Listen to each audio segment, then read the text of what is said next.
Okay, so I'm so proud to be beside.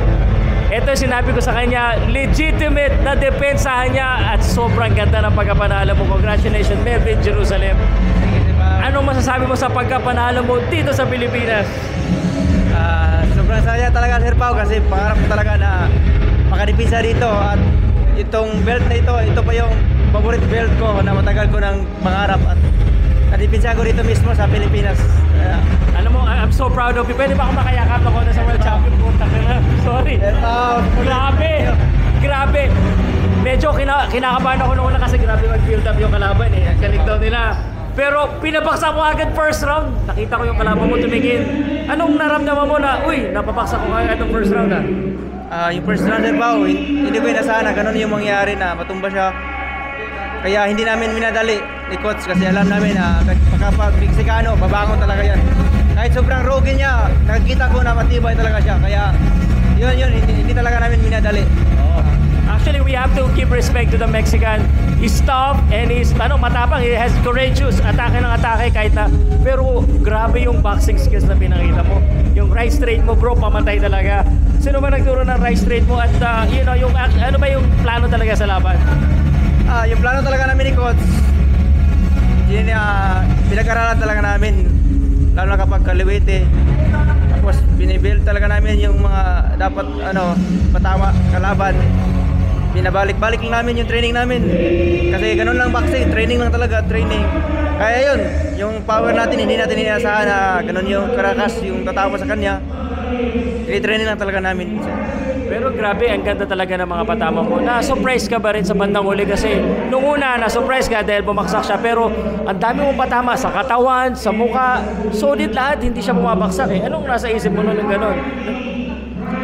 Yun lang si Braus, binibitawan ko lang talaga yung training namin. Na may time na hindi na lahat malakas yung binibitawan ko kasi natatamaan ko siya kahit dahan-dahan lang ba. Marami kahit dahan-dahan. Kaya yun, ginawa ko. Kahit tatamaan ako, pinupuntasan ko siya ng dahan-dahan. Hindi, napakatalino ng laro mo. Gusto ko rin tanungin yung crossover. Yung ganon, tapos boom! Ganda eh! Nakita ko lang yun kay Senator Manny Pacquiao. Sinubukan ko lang kung makuha ko. Kaya ginawa ko yun. Ngayong nadepensa mo ang title dito sa Pilipinas, anong plano mo? Anong klase celebration? Meron ba? Sigurado to, Sir Pao.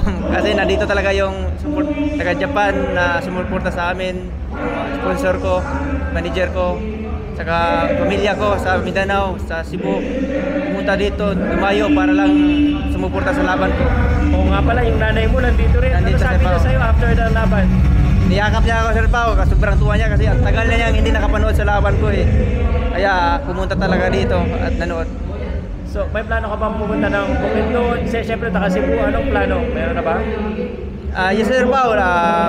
Naghihintay yung namin doon. Gobernador at saka Vice Gov.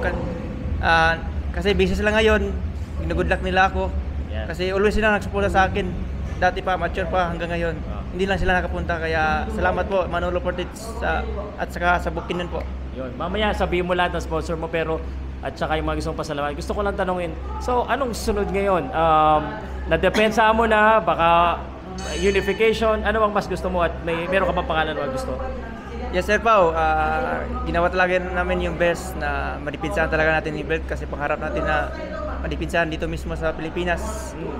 Kahit na dihado tayo sa price, hindi ko inisip yun kasi ang pangarap ko na makadipinsa dito sa Pilipinas.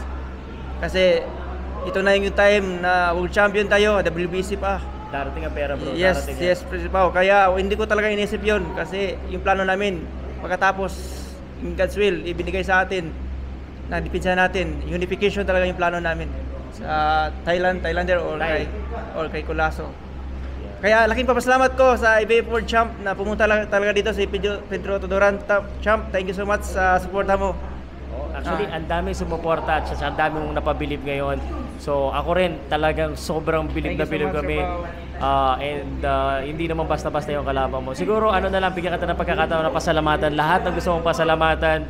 And i-thank you lahat ng gusto mong, i-thank you kung saan man. Una-una sa lahat po, nagpasalamat talaga ako sa Panginoon sa binigay na lakas, sa panalo po, sa maayos na katawan, sa araw-araw po. Kung wala po siya, wala talaga tayo. Kaya napapasalamat po ako. Thank you Lord. At sa lahat po sa likod na sumusuporta po, Senator Manny Pacquiao, thank you so much po sa karangalan po at opportunity na binigay mo sa akin na makalaban dito sa Blue by Blue, kay Ma'am Maripe at sa lahat ng team. Thank you so much po, lalo na po sa aking manager, Mabik Machoora, Boss Nabuyuki, at sa Boss GC Manangkil po, sa promoter namin, sa coach ko, sa team ko, lalo na sa pamilya ko. Thank you so much sa pagpunta nyo dito. Maraming salamat po at sa lahat po ng mga Pilipino po na sumusuporta po sa amin. Maraming salamat po kasi isa din kayo sa nagbibigay lakas sa amin po. At sa lahat po ng mga media po at Sir Pao, thank you so much Sir Pao sa walang sawang suporta din sa inyo po. Thank you so much po. Kaya shoutout din sa alam ko member ka rin ng Boxing Talk Pilipinas eh. Ay, Boxing Big Talk. supporter mo, nandito lahat sila. Yes, Boxing Talk Pilipinas. Boxing Talk Pilipinas. Sana magkita-kita tayo next time. Thank you so much po kay Sir Larry Cordoba po sa admin po. Thank you so much po sa lahat po. God bless po. Salamat bro. Thank you so much. Thank you so much. Thank you so much. Thank you.